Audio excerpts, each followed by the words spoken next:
আসসালামু আলাইকুম। কেমন আছেন সবাই? আলহামদুলিল্লাহ আমি আপনাদের দোয়ায় অনেক ভালো আছি। নতুন পুরনো সকল বন্ধুদেরকে জানাই আমার চ্যানেলের পক্ষ থেকে অনেক, অনেক শুভেচ্ছা, অভিনন্দন। আজকে চলে এসেছি গরুর পায়ার স্পেশাল নেহারি রেসিপি নিয়ে। কমবেশি সবাই কিন্তু খুব পছন্দ করে। কেউ বাসায় রান্না করে খায়, কেউ অথবা দোকানে গিয়ে ট্রাই করে। আর এখন তো কোরবানি চলে গেল। বাসায় কিন্তু নেহারি রান্না হচ্ছে। আবার কেউ করেনি, রেখে দিয়েছে। তো আমি কিভাবে রান্না করি আজকে চলে আসলাম তোমাদের সাথে শেয়ার করার জন্য। যারা এখনো রান্না করোনি, আমার রেসিপিটা দেখে একবার ট্রাই করো। দেখবা বাসার সবাই খুব পছন্দ করে খাবে। আমার বাসায় তো প্রত্যেকবারের মতো বরাবরই এই নেহারিটা খুবই ফেমাস, সবাই খুব পছন্দ করে। তো চলো কথা আর না বাড়াই, রেসিপিটা দেখে নিই। তার আগে একটু বলে নিতে চাচ্ছি যে সকল বন্ধুরা আমার ভিডিওটা দেখবে একদমই স্কিপ করবে না, পুরো ভিডিওটা দেখতে থাকো।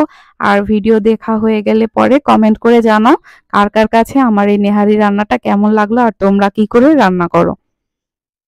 এইখানে একটা খুব সুন্দর পাতিল নেওয়া হলো। পাতিলটা ৩-৪ দিন আগেই কিনেছিলাম। আজকে ভাবলাম এই নেহারিটা রান্না করেই উদ্বোধন করব।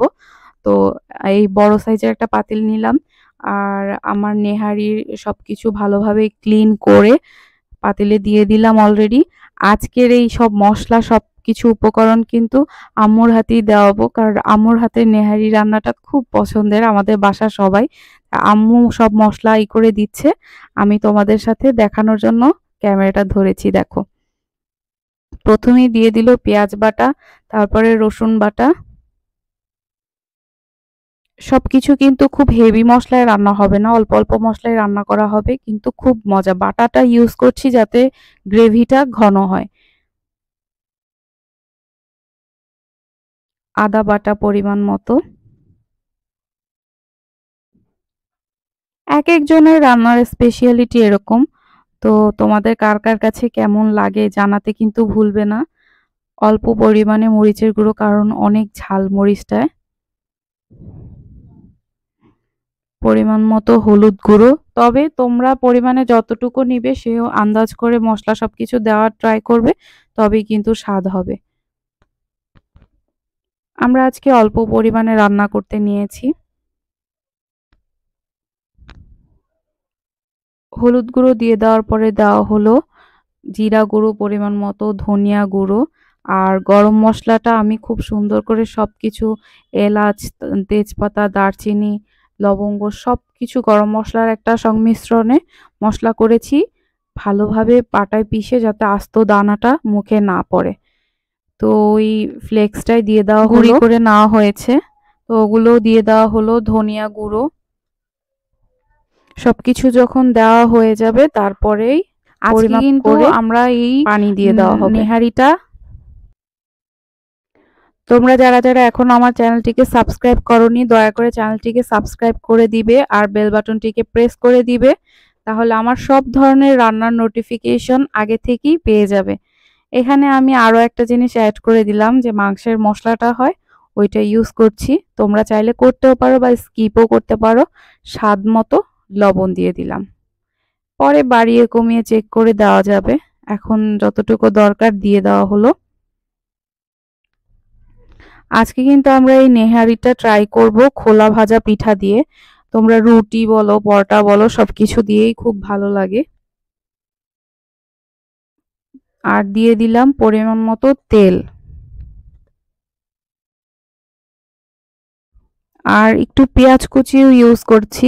আগে যেহেতু একটু পেঁয়াজ বাটা দিয়েছিলাম, এখন আবার অল্প পরিমাণে একটু পেঁয়াজ কুচিটাও দিলাম। ব্যাস, মোটামুটি আমার সবকিছু দেওয়া শেষ এখানে মশলার। এই যে দেখো কতটা সুন্দর লাগছে, এখনো কিন্তু সবকিছু ম্যারিনেশনটা হয়নি। এবারে পরিমাণ মতো পানি দিয়ে দিলাম। ঝোলটা অনেকটাই দিতে হবে, কারণ এটা সিদ্ধ হবে।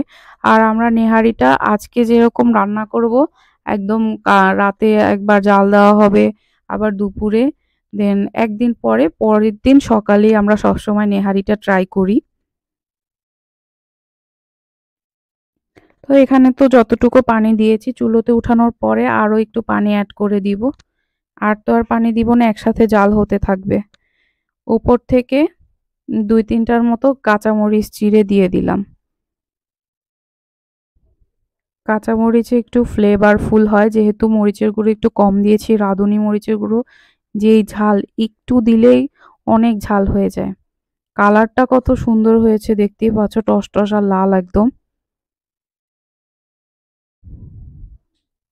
তো এইবারে আর একটু পানি পুড়িয়ে দিয়ে তারপর চুলোতে বসিয়ে দিব, রান্না আস্তে আস্তে হতে থাকবে। তোমরা কিভাবে কিভাবে রান্না করো প্রসেসটা কিন্তু আমাকে চাইলে কমেন্টে বলে দিতে পারো।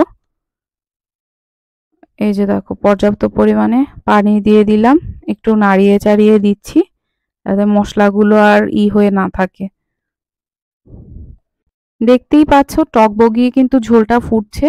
এইভাবে প্রায় রান্না হবে ১-১.৫ ঘন্টার মতো জ্বালাতে হবে, তবে কিন্তু হাঁড়িটার ভিতরে ভালোভাবে সবকিছু রান্না হবে প্রপারলি। তো এগুলো যখন জাল করা হয়ে যাবে তারপরের লুকটা তোমাদেরকে দেখাচ্ছি। একদিন কিন্তু এভাবে রেখে দিয়েছি, আর এই যে কালারটা কত সুন্দর হয়েছে, আর গ্রেভিটা একদম মানে টেনে গিয়ে এতটুকু হয়ে গিয়েছে দেখো। এবারে আমার রান্না কিন্তু কমপ্লিট, একটা সার্ভিং বাটিতে সার্ভ করে নিলাম। তো এই যে দেখো গরম গরম একদম ধোয়া ওঠা গরুর নল্লি রান্না, কালারটা যেমন সুন্দর হয়েছে খেতে তো আরো অসাধারণ। তো এটা আজকে আমরা খাবো খোলা ভাজা পিঠা দিয়ে। তো খোলা ভাজা পিঠা এরকম ভেজে নেওয়া হলো, খুব সুন্দর জালি উঠেছে। এটা দিয়ে গরম গরম খেতে খুবই মজা, রুটি দিয়ে বা লুচি দিয়ে তোমরা ট্রাই করে নিতে পারো। আর চালের রুটি দিয়ে খেতে তো এটা আরো অসাধারণ লাগে, কিন্তু আমাদের এদিকে আমরা কিন্তু খোলা ভাজা পিঠা দিয়ে খেতে খুব ভালোবাসি। একেক অঞ্চলে একেক রকম। তো আমি প্রায় অনেকগুলো ভেজে নিয়েছি, একটু গরম গরম রাখার জন্য হটপটে রেখে দিলাম। এই তো আজকের মতো এখানেই শেষ করছি। ভালো থাকো সবাই, আল্লাহ হাফেজ।